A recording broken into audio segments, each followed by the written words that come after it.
The European Council President Herman Van Rompuy pointed out earlier today that the EU is primarily aiming at ousting Gaddafi. Now, that's not what the UN resolution indicates. Do you think the EU is on a collision course with the UN here, perhaps?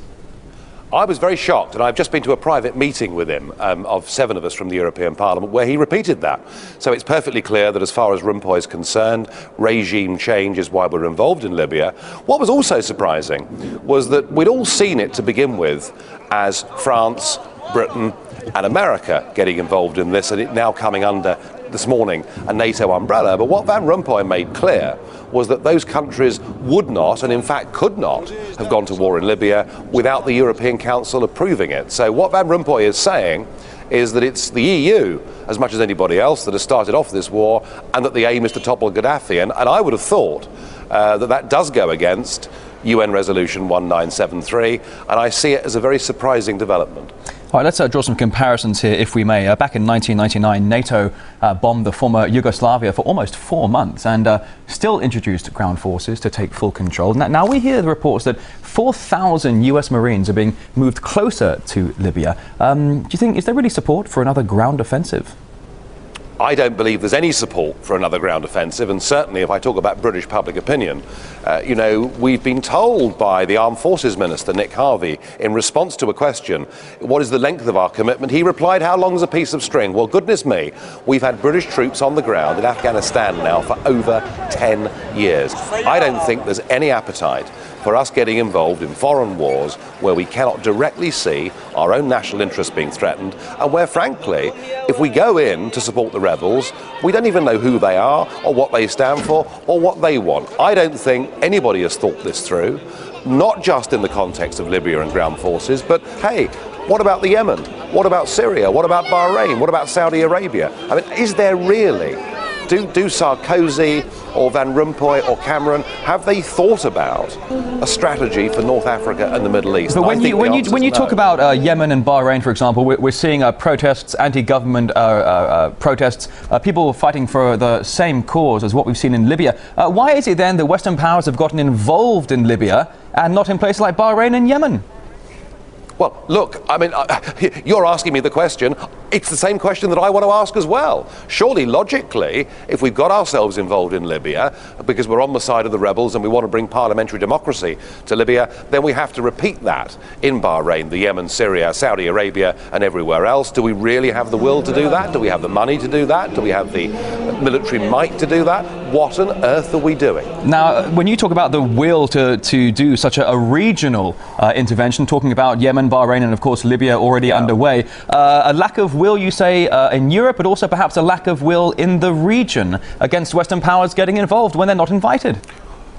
Well, I would have thought that's true as well, and it may well be that the people defending Benghazi against Gaddafi are at the moment very grateful for the help they've had over the course of the last week. But if we run this on any longer, we may well find ourselves with ground troops in a country where we actually alienate both sides of the conflict. So I am very, very nervous and very sceptical. I don't like what's happening in Libya, but here we are, throwing in our aircraft, possibly about to throw in our troops, against a man who just 4 months ago, Mr. Van Rompuy, was hugging in public.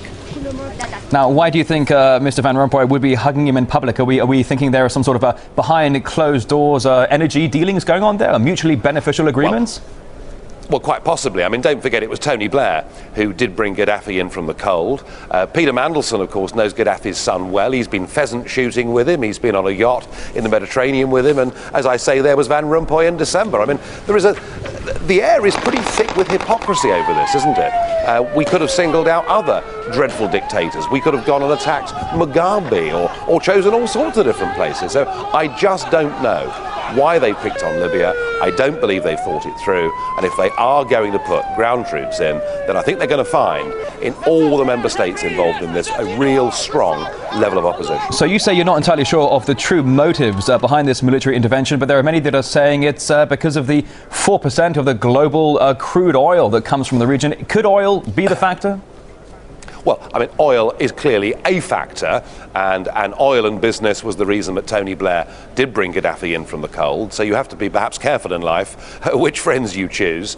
It may be that it's oil, but look, if they're worried about that, what would happen if there was a serious insurgency in somewhere like Saudi Arabia that produces far more? All right, now, if you would, just take us back for a moment here. When British MPs voted on UK intervention in Libya, only 13 of them voted against the measure. Why so few? Well, of course. Well, of course, we saw that with Afghanistan. We also saw that with Iraq, where, with the exception of the Liberal Democrats, virtually everybody in Parliament voted for the Iraq war. And it seems that what we have in Parliament now are a political class. They all go to the same schools, they go to the same universities, they get the same jobs in research offices, they spend their careers in politics, having never had jobs in the real world, and they operate, speak and vote like sheep. We don't have enough independent thinkers sitting in the House of Commons prepared to make counter-arguments. All right, now when we look at the bombing campaigns and the missile strikes in Libya at the moment, hundreds of Tomahawk missiles and dozens of bombing campaigns have been striking so-called rebel areas. Meantime, Western powers claim, though, that these acts are to protect civilians. Does it seem to you that collateral damage is an expectable and expendable side effect?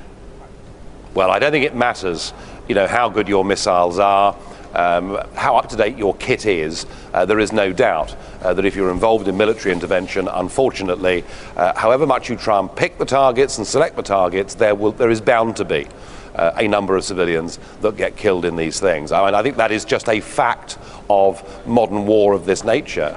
But again, we seem to be... I saw Mr Cameron this afternoon talking about the fantastic victories we'd secured over the course of the last week. I'm not sure what to believe when I hear all of that, but certainly civilian casualties will be an ongoing part of this campaign. Well, when you hear Prime Minister Cameron talking about so-called victories, in what context do you think victory actually translates to?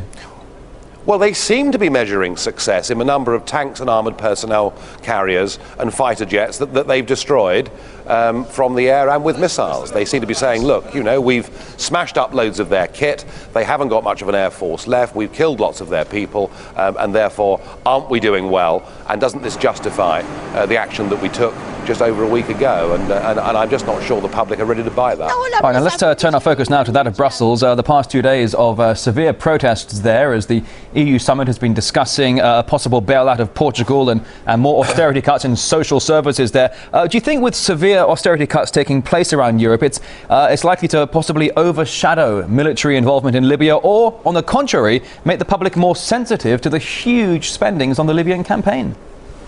Yeah, I think when people see cuts in frontline services for whatever reasons, when people see their retirement ages going up, when people see the taxes, both direct and indirect, that they're paying going up, they've a right to question, what on earth are we doing getting involved in an open-ended commitment in terms of war with Libya that could cost us goodness knows what else? I do think the two are very closely interlinked, and I also feel that there are lots of countries this morning, and certainly in Britain, people woke up this morning and they looked at the television and bought their newspapers and saw that as Portugal is about to topple over as the next Eurozone country requiring a bailout, that is actually going to cost each British taxpayer about £400, and that actually the biggest effect on our pockets this week wasn't the Chancellor's budget, but it was the fact that the Portuguese government fell and they're about to be bailed out. So I think people have every reason to be pretty angry that they see their own costs at home going up, their services being cut,